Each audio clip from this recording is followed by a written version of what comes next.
எல்லா புகழும் புகழ்ச்சியும் அல்லாஹ் ஒருவனுக்கு உரித்தாகட்டுமாக. அவருடைய சாந்தியும் சமாதானமும் நபிகள் நாயகம் ஸல்லல்லாஹு அலைஹி வஸல்லம் அவர்கள் மீதும் சஹாபாக்கள் தாபிஈன்கள் குறிப்பாக நம் அனைவர்கள் மீதும் அல்லாஹ்வின் அன்பும் அருளும் சாந்தியும் சமாதானமும் குறைவின்றி நிறைவாக உண்டாகட்டுமாக. ஆமீன் யா ரப்பல் ஆலமீன். கண்ணியத்திற்கும் பெருமதிப்பிற்குரிய அல்லாஹ்வின் நல்லடியார்களே, தாய்மார்களே, அல்லாஹ் தஆலா நம் அனைவருக்கும் நேற்றைய தினம் பார்த்தோம், அமானிதம்னா என்னன்னு பார்த்தோம். அந்த அமானிதத்தில் ஒன்று தான் தொழுகை என்பதாக மார்க்கம் நமக்கு சொல்லித் தருகிறது. அப்போ தொழுகை இருக்குது, அது அல்லாஹ்வால் கொடுக்கப்பட்ட மிகப்பெரிய ஒரு அமானிதம். அப்படிப்பட்ட அமானிதத்தை பற்றி அல்லாஹ் தஆலா என்ன சொல்கிறானா, அதாவது நீங்கள் தொழுதா என்ன கிடைக்கும் என்பதாக அல்லாஹ் சொல்லும்போது சொல்லி காட்டுவான். இன்ன ஸலாத்த தன்ஹா அனில் ஃபஹ்ஷாஇ வல் முன்கரி வலதிக்ருல்லாஹு அக்பர் வல்லாஹு யஅலமு மா தஸ்னஊன். அதாவது நிச்சயமாக தொழுகை இருக்குது, அது மானக்கேடான விஷயங்களை விட்டு உங்களை தடுக்கும் என்பதாக அல்லாஹ் தஆலா குர்ஆனில் குறிப்பிடுகிறான். அதனால் நம்மளோட வாழ்க்கையில் தொழுகையை பேணுதலாக தொழுக வேண்டும். ஏனென்று கேட்டால் நபிகள் நாயகம் ஸல்லல்லாஹு அலைஹி வஸல்லம் அவங்களும் சஹாபாக்களும் இந்த தொழுகையை எந்த அளவுக்கு தொழுதாங்க, இந்த தொழுகையை எக்காரணத்தை கொண்டும் இந்த தொழுகையை நம்ம விடமாட்டேன் என்பதாக சஹாபாக்களும் நபி ஸல்லல்லாஹு அலைஹி வஸல்லம் அவங்க உள்ளத்தில் ஏந்தி கொண்டாங்க. கண்ணியத்திற்குரியவர்களே, இந்த தொழுகை இருக்குது யாருக்கும் கடமையாக்கப்படலை. இந்த உம்மத்திற்கு அல்லாஹ் தஆலாவுடைய ஒரு நாட்டம், நபிகள் நாயகம் ஸல்லல்லாஹு அலைஹி வஸல்லம் அவங்கள அல்லாஹ் தஆலா வானத்துக்கு கூப்பிட்டு மிஅராஜ் என்ற இரவுல அல்லாஹ் தஆலா இந்த தொழுகையை அல்லாஹ் தஆலா இந்த உம்மத்துக்கு கொடுத்தான். கண்ணியத்திற்குரியவர்களே, அப்போ இந்த தொழுகை இருக்குது அல்லாஹ்வால் கொடுக்கப்பட்ட ஒரு நிஅமத், ஒரு அமானிதம். கண்ணியத்திற்குரியவர்களே, இந்த சலாத்தை குறித்து இந்த தொழுகையை குறித்து ஸல்லல்லாஹு அலைஹி வஸல்லம் சொல்லும் போது, அதாவது சஹாபாக்கள் எல்லாம் முந்தைய காலத்தில் வருவார்கள் ஸல்லல்லாஹு அலைஹி வஸல்லம் அவங்கள்ட்ட, யா ரசூலல்லாஹ், எங்கள் வீட்டில் உப்பு இல்லை, எங்கள் வீட்டில் செப்பல் அந்திருச்சு என்பதாக என்னென்ன தேவைகள் எல்லாம் சஹாபாக்களுக்கு இருக்குதோ அதையெல்லாம் நபிகள் நாயகம் ஸல்லல்லாஹு அலைஹி வஸல்லம் அவங்கள்ட்ட யா ரசூலல்லாஹ், இது எங்கள் வீட்டில் இல்லை, இது எங்கள்கிட்ட குறையா இருக்கு, நீங்கள் துவா செஞ்சு அல்லாஹ் இடத்துல வாங்கிட்டாங்க என்பதாக ஸல்லல்லாஹு அலைஹி வஸல்லம் அவங்கள்ட்ட சஹாபாக்கள் கேட்பாங்க. எப்போ ஸல்லல்லாஹு அலைஹி வஸல்லம் அவங்க மிஅராஜ் இரவுல இந்த தொழுகையை வாங்கி வந்தாங்களோ, இந்த உம்மத்திற்கு தொழுகையை வாங்கி வந்தாங்களோ, அப்போ சொன்னார்கள் ஸல்லல்லாஹு அலைஹி வஸல்லம் அவங்க, நீங்கள் இனிமேல் என்னிடத்துல எந்த தேவையும் நீங்கள் கேட்க வேணாம், மாறாக உங்களுக்கு ஒரு நியாமத், ஒரு அல்லாஹ்வால் அனுப்பப்பட்ட ஒரு அருட்கொடை வந்திருக்கு, அதுதான் தொழுகை. எந்த மனிதன் தொழுகையின் மூலியமாக அல்லாஹ்விடத்தில் கேட்கிறானோ அல்லாஹ் அந்த மனிதனுக்கு கொடுப்பான் என்பதாக நபிகள் நாயகம் ஸல்லல்லாஹு அலைஹி வஸல்லம் சொல்லி காட்டினாங்க. கண்ணியத்திற்குரியவர்களே, அந்த அளவுக்கு இந்த தொழுகை மிக முக்கியமா.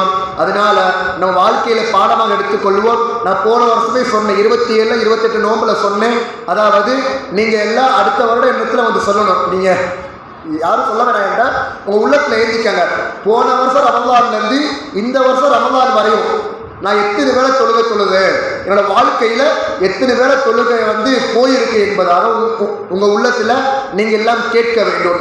அதனால இன்ஷா அல்லாஹ் பாடமாக எடுத்துக்கொள்ளுங்கள். இன்ஷா அல்லாஹ் நியத்து வைங்க, இந்த ரமலான்லேருந்து என்னுடைய மௌத்து வரையும் நான் எந்த தொழுகையும் நான் விடமாட்டேன் என்பதாக நீங்கள் நியத்து வைங்க. அல்லாஹ் தஆலா நாம் அனைவருக்கும் தொழுகையை பேணுதலாக தொழக்கூடிய பாக்கியை தந்தல்வானாக. கண்ணியத்திற்குரியவர்களே, இந்த தொழுகையை குறித்து ஸல்லல்லாஹு அலைஹி வஸல்லம் சொல்லும்போது, எந்த மனிதன் இந்த தொழுகையை ஃபஜ்ர், லுஹர், அஸ்ர், மக்ரிப், இஷா அல்லாஹ்வால் கடமையாக்கப்பட்ட 5 வேளை தொழுகையை யாரும் பேணுதலாக தொழுகிறாரோ அவருக்கு 5 விதமான பாக்கியத்தை அல்லாஹ் தஆலா கொடுக்கிறார். நான் உங்களுக்கு எல்லாம் போன வருஷமே சொல்லிட்டேன், இருந்தாலும் ஞாபகப்படுத்துறேன், கவனமாக கேளுங்கள். ஒரு மனிதன் 5 வேளை தொழுகையை பேணுதலாக தொழுது விட்டால் 5 விதமான பாக்கியத்தை அல்லாஹ் தஆலா கொடுக்கிறான். யாருக்கும் இப்படிப்பட்ட பாக்கியத்தை அல்லாஹ் தஆலா கொடுக்க மாட்டான். யாரு கொடுக்கிறானா, எந்த மனிதன் 5 வேளை தொழுகையை பேணுதலாக தொழுகிறானோ அப்படிப்பட்ட மனிதருக்கு தான். அதுல முதலாவது மிகப்பெரிய ஒரு பாக்கியம் என்னன்னா, உணவு நெருக்கடியை விட்டு அல்லாஹ் தஆலா பாதுகாக்கிறான். நீங்க எல்லாம் பார்த்திருப்பீங்க, எத்தனையோ பேர் உணவு இல்லாம இருக்கிறாங்க, எத்தனையோ வீட்டுல சாப்பாடாக்க சோறு இல்லாம இருக்கிறாங்க, அரிசி இல்லாம இருக்கிறாங்க. அப்ப அல்லாஹ் தஆலா சொல்லக்கூடிய ஒரு செய்தி என்னன்னா, நபி ஸல்லல்லாஹு அலைஹி வஸல்லம் சொன்னாங்க, யாரு தொழுகையை பேணுதலாக தொழுகிறானோ மிகப்பெரிய முதலாவது பாக்கியம் என்னன்னா, அவனுக்கு உணவு நெருக்கடியை விட்டு அல்லாஹ் தஆலா பாதுகாக்கிறான். இரண்டாவது மிகப்பெரிய ஒரு பாக்கியம் என்னன்னா ஸல்லல்லாஹு அலைஹி வஸல்லம் சொல்லி காட்டினாங்க. அதாவது இரண்டாவது மிகப்பெரிய ஒரு பாக்கியம் என்னன்னா ஆமாலானப்பட்ட ஓலை வலது கரத்தில் கொடுக்கப்படுது. இந்த ஆமாலானப்பட்ட ஓலைனா என்ன என்பதாக கேட்கும்போது கியாமத் நாளில் எல்லா மனிதர்களும் இருப்பாங்க. எந்த மனிதனுடைய வலது கையில் இந்த பட்டோலை கொடுக்கப்படுமோ அவன் சொர்க்கவாதி. எந்த அல்லாஹ் தஆலா பாதுகாக்கட்டும், எந்த மனிதனுடைய இடது கையில இந்த பட்டோலை கொடுக்கப்படுமோ அவன் நரகவாதி என்பதாக நபிகள் நாயகம் ஸல்லல்லாஹு அலைஹி வஸல்லம் சொல்லி காட்டினாங்க. அன்பானவர்களே, நாம் எல்லாம் யோசிக்க வேண்டும். 5 தொழுகையை பேணுதலாக தொழுவதன் மூலியமாக அல்லாஹ் தஆலா இரண்டாவது மிகப்பெரிய ஒரு பாக்கியத்தை என்ன கொடுக்கிறானா ஆமாலமப்பட்ட ஓலை வலது கரத்தில் அல்லாஹ் தஆலா கொடுக்கிறான். அல்லாஹ் தஆலா தௌஃபீக் செய்வானாக. ஆமீன் சொல்லுங்க. கண்ணியத்திற்குரியவர்களே, அதே மாதிரி மூன்றாவது மிகப்பெரிய ஒரு பாக்கியம் அல்லாஹ் தஆலா கொடுக்கிறார். சுப்ஹானல்லாஹ். சிராத்துல் முஸ்தகீம் பாலத்தை மின்னல் மின்னி மறைவது போல் கடக்கக்கூடிய பாக்கியத்தை அல்லாஹ் தஆலா கொடுக்கிறான். கண்ணியத்திற்குரியவர்களே, ஹதீஸ் கிதாபில் வரும்போது சிராத்துல் முஸ்தகீம் பாலம் இருக்குது, அது முடியை விட மெலிசா இருக்கும், கத்தியை விட கூர்மையா இருக்கும். அப்படிப்பட்ட பாலத்தை மின்னல் மின்னி மறைவது போல் கடக்கக்கூடிய பாக்கியத்தை அல்லாஹ் கொடுக்கிறான். யாருக்கு இந்த பாக்கியத்தை கொடுக்கிறானா யாரு 5 நேர தொழுகையை பேணுதலாக தொழுகிறானோ அப்படிப்பட்ட மிகப்பெரிய ஒரு பாக்கியத்தை அல்லாஹ் தஆலா அந்த நபருக்கு கொடுக்கிறான். நான்காவது மிகப்பெரிய ஒரு பாக்கியம் என்னன்னா கபருடைய வேதனையை அல்லாஹ் தஆலா நீக்கிறான். சுப்ஹானல்லாஹ். கண்ணியத்திற்குரியவர்களே, ஹதீஸ் கிதாபில் வரக்கூடிய செய்தி நீங்களாம் கவனமாக கேட்கணும். கபருடைய வேதனை குறித்து ஸல்லல்லாஹு அலைஹி வஸல்லம் சொல்லும் போது எந்த மனிதன் அல்லாஹ்வுக்கு பயந்து அல்லாஹ்வால் கடமையாக்கப்பட்ட தொழுகையை தொழுகிறானோ அப்படிப்பட்ட மனிதனுடைய கபர் இருக்குது, அது சொர்க்கத்தின் பூஞ்சோலையாக மாறும். அல்லாஹ் தஆலா பாதுகாப்பானாக. எந்த மனிதனுடைய வாழ்க்கையில தொழுகை இல்லையோ அல்லாஹ்வையும் அல்லாஹ் ரசூலுக்கு மாற்றமான விஷயங்களை செய்தானோ அல்லாஹ் பாதுகாப்பானாக. அப்படிப்பட்ட மனிதனுடைய கபர் இருக்குது, கபருடைய வாழ்க்கை இருக்குது, அது மிக பயங்கரமாக இருக்கும். ஸல்லல்லாஹு அலைஹி வஸல்லம் சொல்லிட்டு சொன்னாங்க, எந்த மனிதன் தொழுகவில்லையோ அந்த மனிதனுடைய கபர்ல 70 முழம் பாம்பு வரும். அந்த பாம்புடைய நகம் இருக்குது. ஒரு மனிதன் எவ்வளோ கிலோமீட்டர் ஒரு நாளைக்கு நடப்பானோ அவ்வளோ கிலோமீட்டர்ல உள்ள தூரமாக அந்த பாம்புடைய நகம் இருக்கும். அந்த பாம்பு அந்த தொழுகாத மனிதனை கொத்துச்சுன்னா அவன் 70 முழம் பூமியில போயிட்டு வருவான் என்பதாக ஸல்லல்லாஹு அலைஹி வஸல்லம் சொல்லி காட்டினாங்க. அப்ப அல்லாஹ் தஆலா நம் அனைவருக்கும் மிகப்பெரிய ஒரு பாக்கியத்தை கொடுக்கிறான். யாரெல்லாம் 5 வேளை தொழுகையை பேணுதலாக தொழுகிறார்களோ அவங்களுக்கு 4வது மிகப்பெரிய ஒரு பாக்கியம் கபருடைய வேதனையை அல்லாஹ் தஆலா நீக்கிறான். 5வது மிகப்பெரிய ஒரு பாக்கியம், அல்லாஹ் யாருக்கும் இப்படிப்பட்ட பாக்கியத்தை கொடுப்பான் என்று தெரியவில்லை. ஆனால் யாருக்கு அல்லாஹ் தஆலா கொடுக்கிறானா யாரு 5 வேளை தொழுகையை பேணுதலாக தொழுகிறாரோ 5வது மிகப்பெரிய ஒரு பாக்கியம் எந்த கேள்வி கணக்கும் இல்லாமல் சொர்க்கத்தில் சொல்லக்கூடிய பாக்கியத்தை அல்லாஹ் தஆலா கொடுக்கிறார். அல்லாஹ் தஆலா தௌஃபீக் செய்வானாக. கண்ணியத்திற்குரியவர்களே, அவர் தொழுகையின் முக்கியத்துவத்தை நாம் எல்லாம் விளங்க வேண்டும். கண்ணியத்திற்குரியவர்களே, கியாமத் நாளில் அல்லாஹ் தஆலா கேட்கக்கூடிய முதலாவது கேள்வி மன் ரப்புக்க. இதெல்லாம் அல்லாஹ் தஆலா கபர்லே வச்சு கேட்டுருவான். கியாமத் நாளில் கேட்கக்கூடிய முதலாவது கேள்வி என்னவென்று கேட்டால் இன்ன அவ்வல மா யுஹாஸபு பிஹில் அப்து யௌமல் கியாமத்தி மின் அமலிஹி ஸலாத்துஹு. அல்லாஹ் தஆலா ஒரு அடியார்கிட்ட முதலாவது கியாமத் நாளில் கேட்கக்கூடிய கேள்வி என்னன்னா தொழுகையை பற்றி தான் அல்லாஹ் தஆலா கேள்வி கேட்பான். ஃபைன் ஸலஹத் ஃபகத் அஃப்லஹ வ அன்ஜஹ.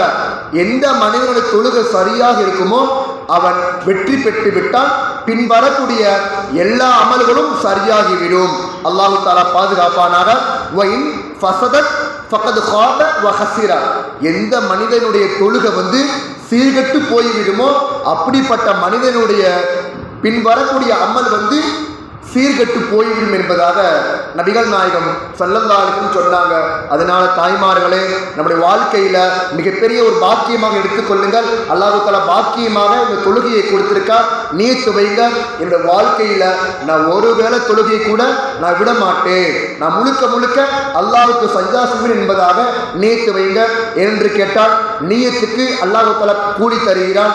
கண்ணியத்திற்குரியவர்களே.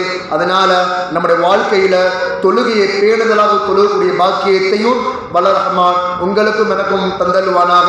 வாஹிரு தாவாகும் அல்ஹம்துலில்லாஹி ரப்பில் ஆலமீன்.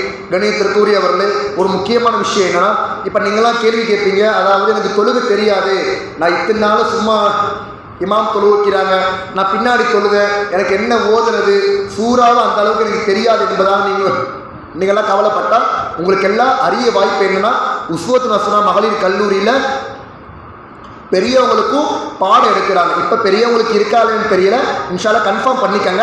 அதனால பெரியவங்களுக்கு மிகப்பெரிய ஒரு பாக்கியம் என்னன்னா, உஸ்வத்துல் ஹஸனா மதரசால பெரியவங்களுக்கும் எப்படி தொழுகணும், எப்படி ஓதணும், அலிபாலந்து குல் அவுது ரப்பின்னாஸ் வரையும் எப்படியெல்லாம் குர்ஆனை தர்த்தீபாக ஓதணும் என்ற விஷயத்தையும் உஸ்வத்துல் ஹஸனால சொல்லிக் கொடுக்குறாங்க.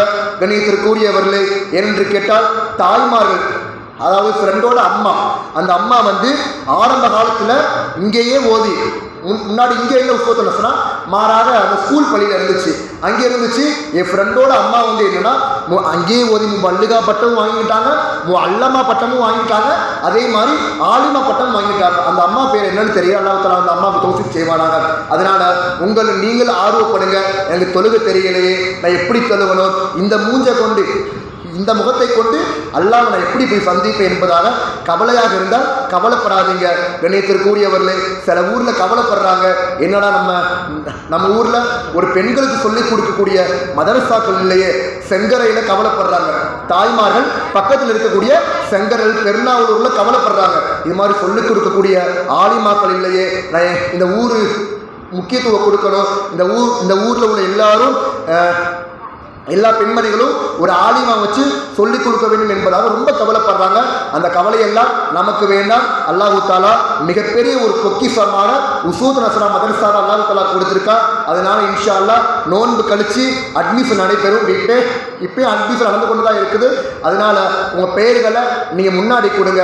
அல்லாஹ் தஆலா நம் அனைவருக்கும் தொழுகக்கூடிய எப்படியெல்லாம் தொழுகணுமோ அப்படி தொழுகக்கூடிய பாக்கியத்தை வல்ல ரஹ்மான் உங்களுக்கும் எனக்கும் நம்முடைய முழு சமுதாயத்துக்கும் அல்லாஹ் தந்தல்வானாக. வாஹிரு தாவாஹும் அல்ஹம்துலில்லாஹ்.